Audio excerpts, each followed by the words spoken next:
Bien, vamos a dar inicio a nuestro análisis de este 29 de agosto del año 2012.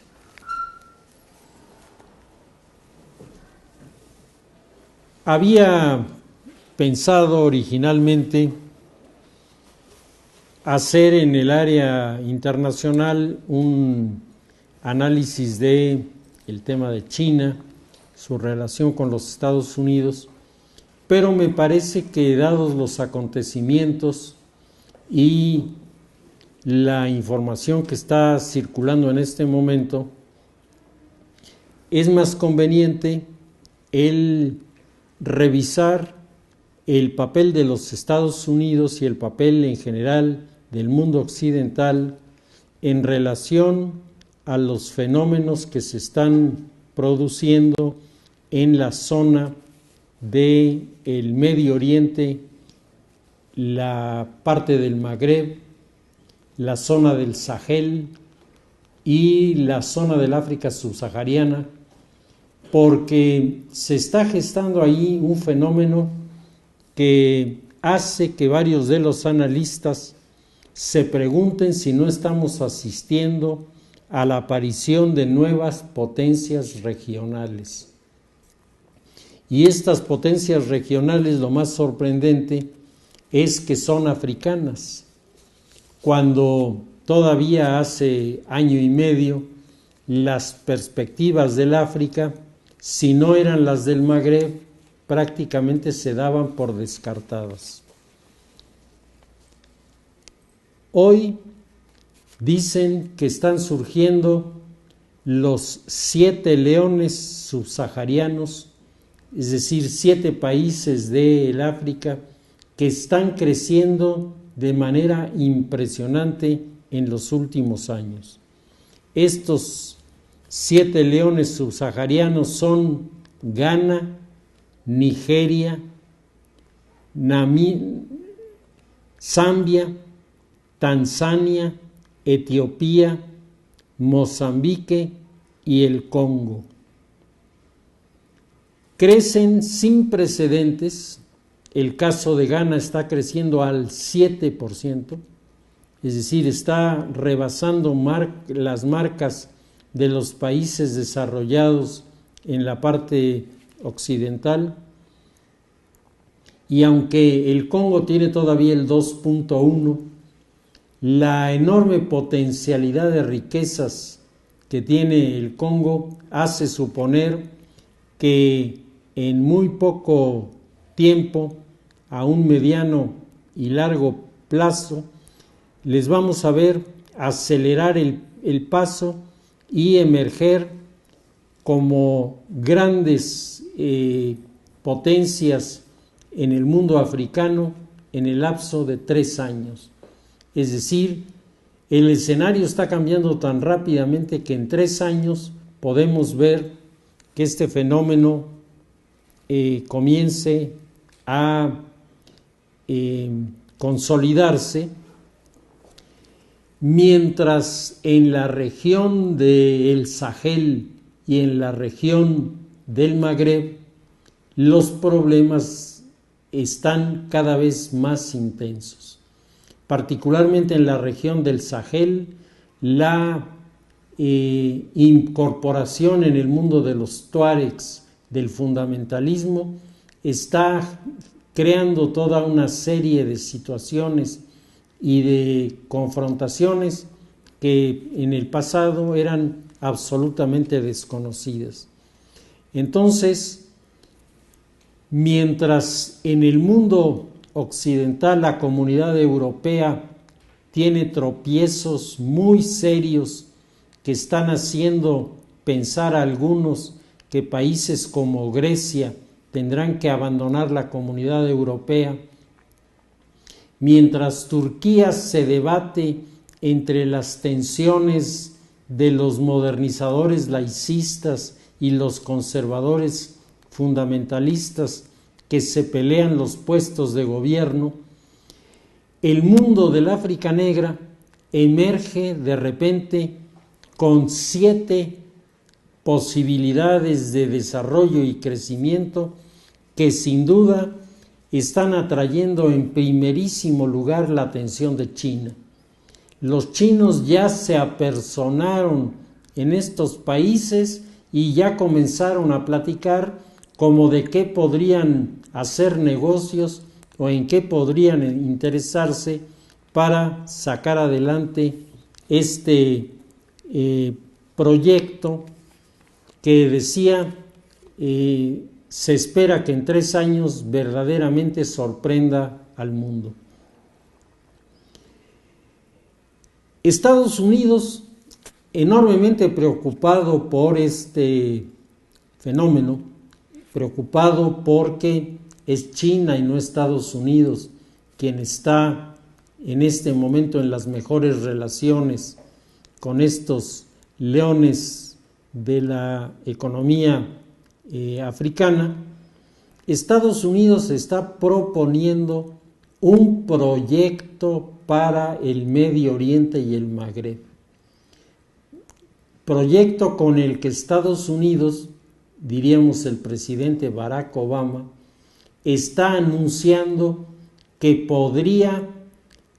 abrirse otra esfera de desarrollo que compitiera,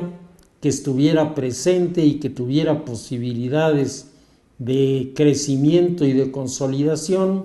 tan importantes como parecen tener estos 7 países africanos que hemos mencionado. Desde el año 2011 para acá, el gobierno de Barack Obama ha desarrollado 3 estrategias fundamentales en la zona del Magreb y la zona crítica del Medio Oriente. En primer lugar, la defensa de la estabilidad de la zona. Estados Unidos ha estado permanentemente proponiendo los llamados planes de ruta, hojas de ruta,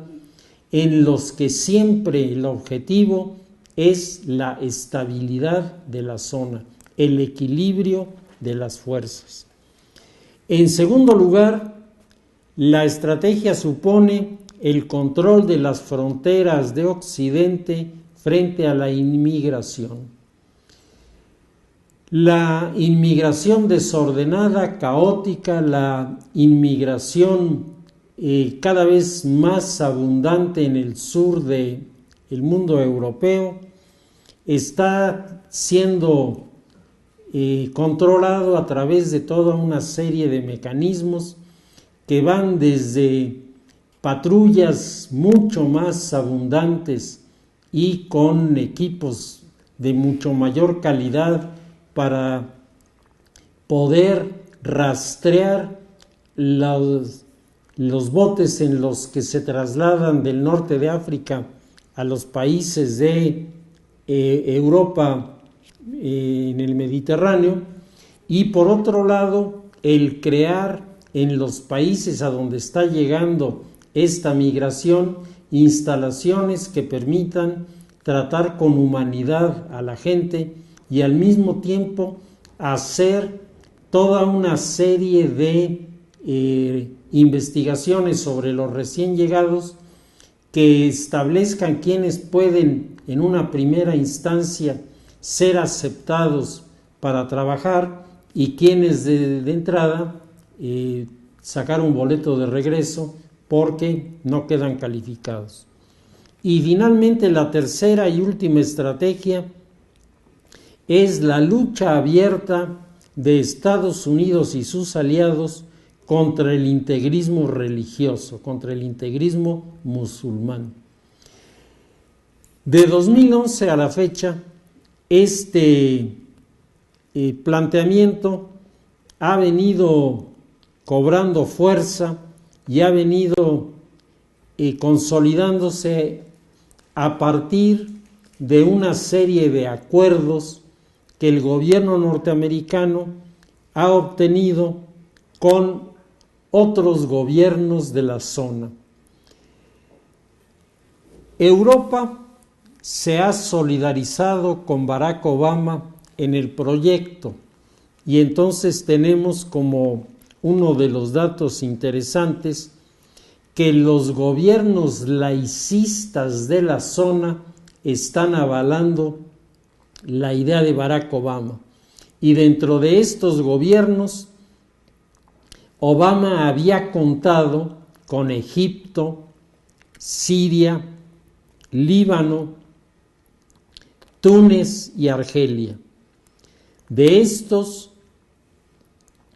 solo Túnez y Argelia se mantienen en la alianza original, pero los demás han dado toda una serie de tumbos que no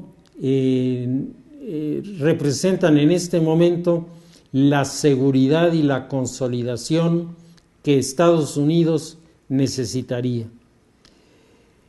Británicos y americanos, desde el año de 1944, hicieron alianza con el conservadurismo islámico. En aquella época, esta alianza con el conservadurismo islámico tenía su explicación. Las ideas de democracia y de participación estaban siendo en 1944 manejadas por los comunistas. Y entonces Estados Unidos, Inglaterra, Francia, hacen alianza con los grupos fundamentalistas que son naturalmente anticomunistas por su visión religiosa de las cosas. Y por eso el movimiento democrático que crece en el Medio Oriente no es el movimiento democrático llevado del mundo occidental capitalista, sino es el movimiento democrático llevado del mundo socialista. Y así nace el partido Baas,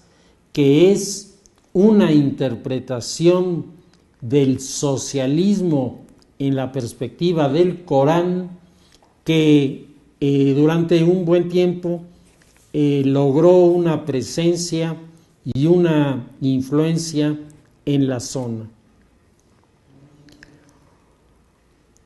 En el año de 1944 se llevó a cabo la firma del Tratado de Quincy. Este Tratado de Quincy fue firmado por el presidente Roosevelt por una parte y por la otra por el gobernante de Arabia Saudita, Ibn el Saud. De esa manera, sauditas y norteamericanos se convirtieron en los factores dominantes de la península de Arabia, con una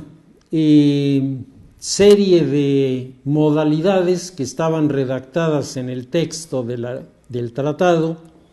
dentro de las cuales destaca el que los norteamericanos y los británicos apoyarían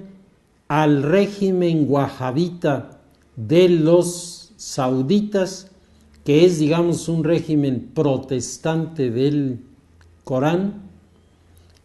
a cambio de que los sauditas le dieran a los americanos y a los ingleses petróleo.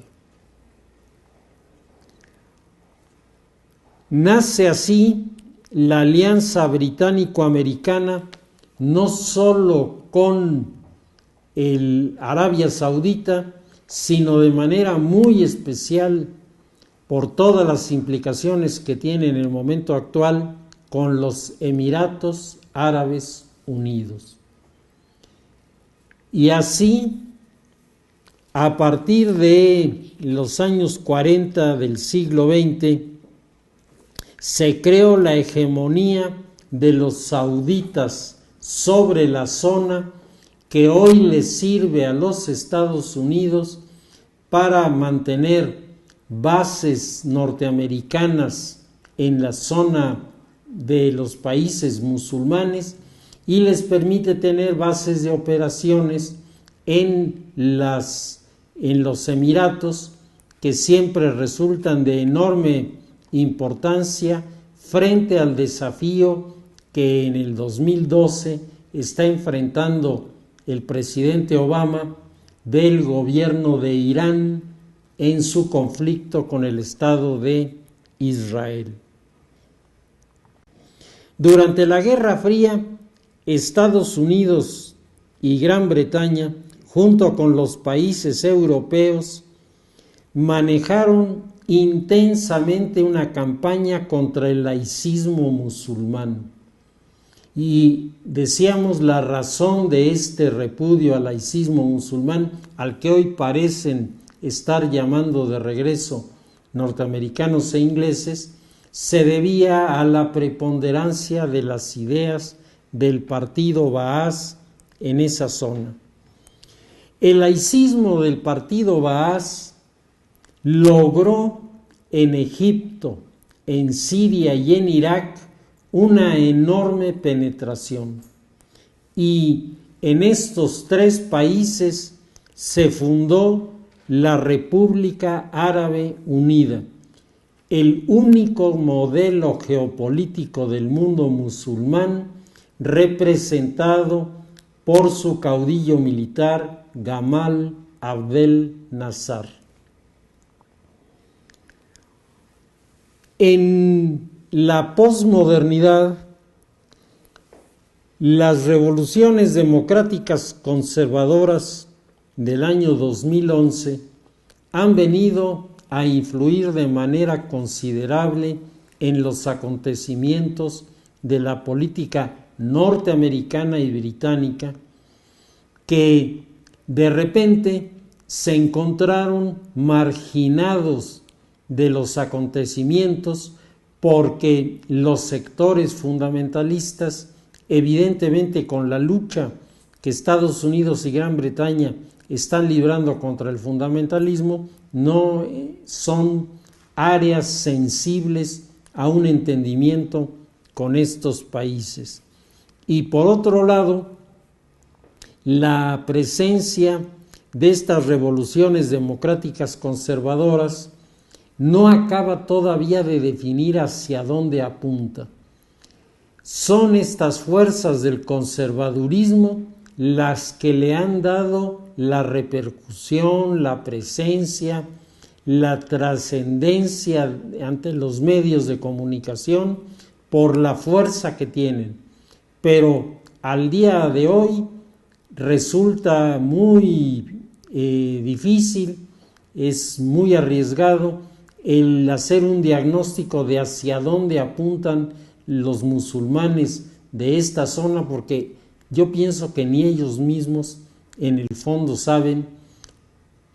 qué quieren. Sí saben qué no quieren, pero todavía no acaban de definir qué es lo que están buscando.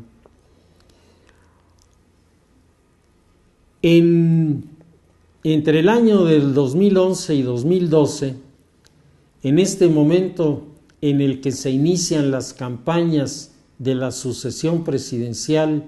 en los Estados Unidos, las convenciones del Partido Demócrata y del Partido Republicano han ratificado sus candidatos. Hoy, precisamente hoy, es el día de partida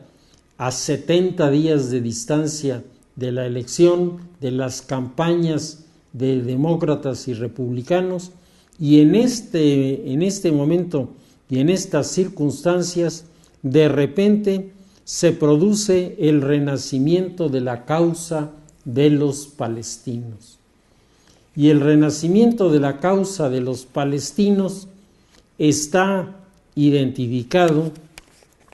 de manera muy particular con el papel que están jugando en la zona fronteriza entre Israel y los palestinos los grupos de colonos israelíes que han penetrado en la zona del West Bank. En lo que va del año 2012, los grupos de colonos judíos de la zona del West Bank han incendiado 6 mezquitas en lo que va de este periodo. La revista Foreign Affairs trae en su último número un muy interesante artículo sobre el tema, en donde se destaca que la violencia que se está viviendo en esta zona, que es muy intensa, no es provocada por la mayoría de los colonos y la mayoría de los palestinos. Por el contrario, la violencia es provocada por grupos pequeñitos, muy radicales, que son los que simplemente llevan una botella con gasolina y la tiran dentro de la mezquita y ya crearon el incidente. Y del otro lado resulta punto menos que imposible el definir si fue una acción de todos los colonos o fue algún loco que llegó a hacer esto. Y entonces vienen las represalias de los radicales del otro lado, que no buscan quién hizo la acción, sino golpear a los colonos en sus dirigentes, en sus familias, para amedrentarlos y hacerlos retirar de la zona. Y entonces unos a otros se están generando tensiones que se están convirtiendo en el principio de lo que pudiera significar una nueva confrontación bélica que periódicamente se ha venido dando en esta zona. Y ahí uno de los factores que está incidiendo en los acontecimientos es que el nuevo régimen de Egipto se está metiendo en estos temas, y en días pasados aviones de combate egipcios hicieron bombardeos en el Sinaí, provocándose una tensión con Israel. El Servicio de Relaciones Exteriores de Egipto informó al gobierno israelí que el operativo no tenía objetivos israelíes, sino por el contrario, intentaba frenar la penetración de grupos sirios en la zona, porque Siria se ha convertido de repente en una especie de manzana podrida que está comunicando sus problemas a todos los vecinos, con los resultados de tensiones y confrontaciones que apenas hace algunos meses uno hubiera pensado que era imposible que se produjera. El renacimiento de la causa palestina está también vinculado al financiamiento islámico que derrama dinero sobre los fundamentalistas a partir de los enormes ingresos del petróleo que están teniendo los aliados de Estados Unidos e Inglaterra, que son los Emiratos Árabes Unidos. El papel de los Emiratos Árabes Unidos es verdaderamente un galimatías. Ahí realmente uno no sabe exactamente a dónde van a llegar, porque por un lado le abren a los Estados Unidos su territorio para las bases, hacen muchísimas cosas, y por otro lado los jeques toman el dinero del petróleo y se lo dan a los fundamentalistas para que le peguen al Estado de Israel y de rebote le peguen a los intereses de Inglaterra y los Estados Unidos en la zona. El escenario así, decíamos, se vuelve un escenario complicado, difícil, intenso, y aunque tengo todavía muchos otros datos, me parece que podríamos dejarlo hasta ahí como uno de los temas que en la campaña que se inicia hoy de Barack Obama van a estar presentes. Y hay que recordar que un sector importante del pueblo norteamericano votaría por Obama si Obama asume en el Medio Oriente un liderazgo que haga que sobre todo los lobbies poderosos como el lobby de Israel le den su respaldo, porque a partir de este momento la situación será mucho más favorable a Obama que a Romney, que de por sí en su alianza con Ryan me parece que tiene el escenario más complicado y menos promisorio para el futuro. Sobre el tema de la política a nivel nacional, bueno, este fin de semana tenemos la instalación del Congreso de la Unión. Ya todos los diputados y los senadores que lo componen tienen en sus manos el documento que certifica su triunfo, y ahora se trata de que se lleve a cabo la primera sesión con la que se inicia propiamente el traspaso del poder del Partido Acción Nacional al Partido Revolucionario Institucional. En estas circunstancias, el grupo de la coalición representada por Andrés Manuel López Obrador ha pedido al Tribunal Federal Electoral tome en cuenta las pruebas que ha presentado para anular la elección presidencial. El día de ayer, en un interesantísimo programa presentado por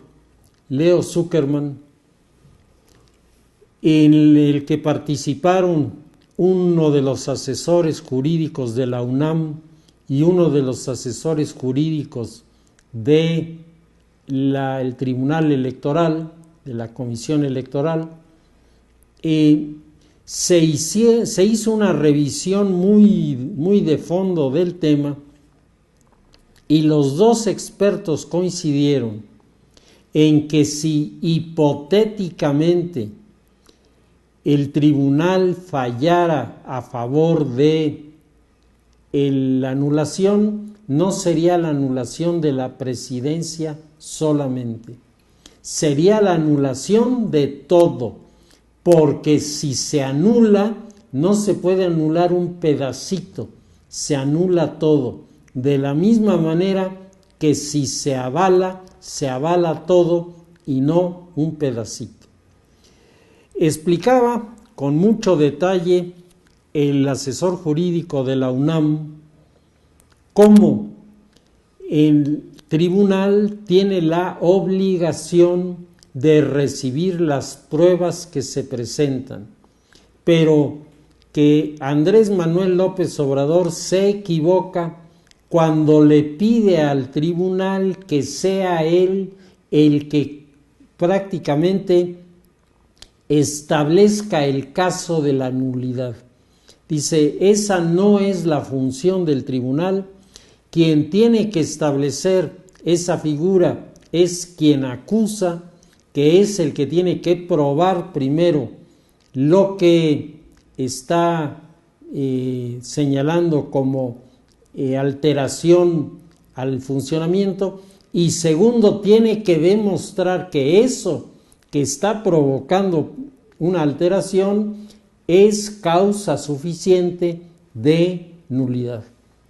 Y entonces el tribunal lo toma y analiza este planteamiento en dos partes. Una, las pruebas presentadas, y si las pruebas presentadas tuvieran la validez y tuvieran la fuerza como para meritar pasar a la segunda etapa, en ese momento se analizaría si se puede dar paso a revisar si la opción de que se anulara o no el proceso electoral. Comentaban que las autoridades tienen por estatutos la obligación de recibir denuncias, pero no son ministerio público, no tienen que hacer investigaciones, no tienen que poner al servicio de el acusador toda una serie de recursos para consolidar la figura. Quien tiene que probarlo es el acusador. Y decía el asesor jurídico de la UNAM que él veía ahí una falla en la propuesta de Manuel López Obrador, porque López Obrador está suponiendo que el tribunal es el que se va a poner a investigar, dice, al extremo de que han llegado a decir que los dientes de el tribunal son los que tienen que morder el caso. Y dice, y el tribunal ni tiene dientes, ni es su papel, y el papel es de los que están del otro lado, y los partidos, de una manera muy tranquila, dicen muchas cosas que como partidos pueden decir, pero pretenden que las autoridades electorales hagan cosas que están totalmente fuera de sus posibilidades y que incluso contradicen la función que deben desempeñar. Interesante, porque uno pudiera suponer, yo por lo menos lo supuse, que el asesor de la UNAM estaría de alguna manera simpatizando o prejuiciado a favor de López Obrador, y no. El hombre muy objetivo, muy claro, muy preciso, y él fue el que insistió más en que las posibilidades de una anulación son muy reducidas, porque los argumentos que utiliza la coalición para reclamar son argumentos que están, dice él, la mitad descalificados, porque hablan de cosas que ya se aceptaron y ya no se pueden echar para atrás. Es decir, pretenden en este momento enjuiciar desde la campaña y desde los recursos, dice, cosas que ya no tienen que ver en este momento con lo que el tribunal puede revisar. ¿El tribunal qué puede revisar? Que dicen que hay dinero que compró votos. ¿Cómo se prueba? Y entonces los dos abogados coincidieron. Uno de los grandes problemas de la coalición es que los pollos, los borregos, los cerdos que llevaron no son prueba de nada, porque aunque se le hubieran entregado a alguien con la clara intención de que votara a favor de un partido, no hay manera alguna de probar como un acto que fuera incuestionable el que recibió un regalo hizo el voto por quien se lo dio. Dice, eso es imposible de probar. Dice, y ahí la coalición se ha metido en un callejón que no tiene salida, porque pretenden que el tribunal sea el que establezca que esta figura es una figura que vale y que por lo tanto sirve para descalificar. Dice, se han presentado toda una serie de pruebas. Dice, yo no me voy a poner a hablar de la calidad de las pruebas. Se han presentado pruebas sobre 15,000 casillas. 15,000 casillas que se anularan, ¿anularían la elección? Dice, de ninguna manera. Por lo tanto, desde ahora podemos pensar que el tribunal tendrá que fallar en relación a las pruebas que le dieron, a la realidad de las funciones que le corresponde, y emitirá probablemente hasta el día 6 un comunicado en el que se dirá si existe o no legitimidad, legalidad en la figura del candidato que, si se dice que está aprobado, será llamado para que se le entregue entonces a él su constancia de candidato electo. Es decir, todavía falta el trámite de asumir el poder como presidente de la República. El tribunal no lo hace presidente de la República, el tribunal lo hace candidato electo. Dice, y si estuviera el escenario planteado con toda claridad, a partir de ese momento, los organismos que recibieron pruebas, documentos, etcétera, sobre irregularidades, tienen la obligación de terminar los juicios hasta sus últimas consecuencias. Pero eso ya no altera el que el candidato es candidato electo. Dice, esto es muy importante que se sepa, porque la mayoría de la gente anda inventando cosas, anda suponiendo que pueden pasar innumerables variedades de situaciones. Dice que son impensables a la luz de la ley y a la luz de los procedimientos que deben seguirse en estos casos. La visión que presentan los juristas no se pone contra López Obrador ni contra Peña Nieto, hace una exposición de la realidad jurídica en la que se va a producir este diagnóstico final. Sin embargo, queda como un supuesto evidente el que si se instala la Cámara de Diputados, ¿sí?, se necesitaría que existiera una serie de pruebas de un tamaño excepcional para que se viniera a desmontar lo que ya se aceptó.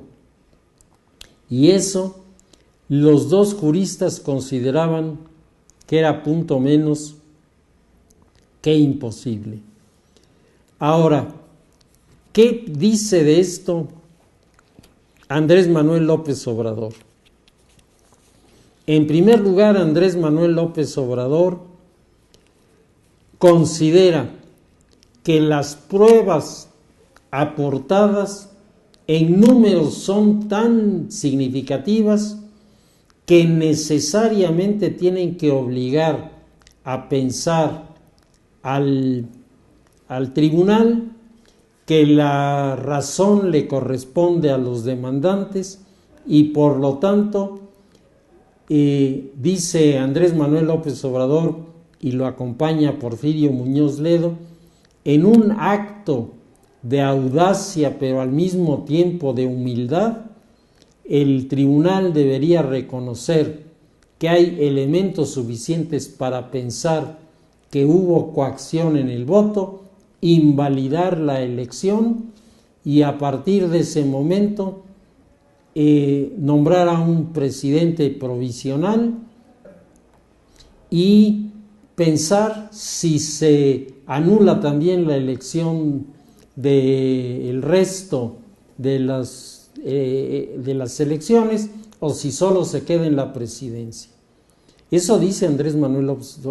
Obrador. La ley no dice eso. La ley dice, si hipotéticamente se anula todo. Y si se anula todo, el país se queda acéfalo mientras el Congreso no nombre un presidente provisional, y a partir de ese momento se iniciaría en un lapso que puede llevar hasta 2 años la convocatoria a un nuevo proceso electoral. Andrés Manuel López Obrador asusa a la gente diciendo no podemos permitir la imposición, dando por supuesto que su derrota es la imposición del adversario. En este caso, la campaña emprendida por los estudiantes contra la figura de Peña Nieto le sirve a López Obrador porque le hace, sobre todo en las organizaciones no gubernamentales a nivel mundial, tener la imagen de un presidente impuesto y repudiado. Pero, sinceramente, el que exista esta antipatía de este sector de jóvenes que tienen todo su derecho en sentir antipatía por el personaje, no puede llevarnos a la inferencia de que todos los jóvenes del país piensan igual y que la realidad, en la visión de Porfirio Muñoz Ledo y de López Obrador, es que la elección la debió haber ganado el PRD en lugar del PRI. Esto es insostenible, porque el número de votos que rebasan a López Obrador no deja lugar a dudas de que fue un rechazo de un sector amplio de la sociedad a su candidatura. Decían, y con razón, en el programa de ayer, suponiendo que exista la comprobación de la existencia de los votos, ¿cómo podemos cuantificar el número de votos que teóricamente se vendieron? ¿Cómo podemos aceptar que fueron 5 millones, como dice López Obrador? Y además López Obrador dice, si esos 5 millones se quitan, yo era el ganador. ¿Cómo sabe que 5 millones fueron, exactamente 5 millones fueron los vendidos? No fueron más, no fueron menos. ¿Y cómo sabe que esos votos teóricamente comprados iban a ser para él? Pudieron haberse ido al voto nulo, pudieron haberse ido por Cuadri, pudieron haberse ido por Josefina, y el resultado no sería el que imagina Andrés Manuel López Obrador. Sin embargo, Andrés Manuel está con los spots de radio y televisión azuzando para que la gente manifieste su desacuerdo el fin de semana. Y entonces tenemos para este sábado lo que será la primera reunión del Congreso, que será muy interesante de observar porque ahí podremos apreciar con claridad cuál va a ser el papel del PRD en los próximos meses. El PRD jugará, como en la elección pasada, el papel de un actor que impide, bloquea, se adueña de la tribuna, impide el cumplimiento de los mandamientos constitucionales, o el PRD se dividirá entre el grupo que dirige Monreal, que sería el grupo representante de la coalición que tendría esta actitud, y otro grupo que tendría la postura de establecer una relación de diálogo y una relación de entendimiento con el nuevo gobierno. Por lo pronto, el sector más moderado del PRD ha convocado al Partido Acción Nacional a hacer reuniones para establecer estrategias comunes respecto de algunos de los reclamos políticos importantes y al mismo tiempo hacer alianza para lograr resultados en las reformas que hacen falta para el país. Entonces, esto, junto a lo que dice López Obrador, me parece que está presentando diferencias significativas. Habrá que ver el papel en la Cámara de Manuel Camacho Solís y habrá que ver el papel de las figuras representativas en medio de un escenario que sin duda este sábado va a ser bastante caldeado, porque los ánimos otra vez vuelven a encenderse cuando se habla de que el triunfo está para Peña Nieto prácticamente a la vista, y cuando el establecimiento del Congreso, por lo menos para mí, me da casi la certeza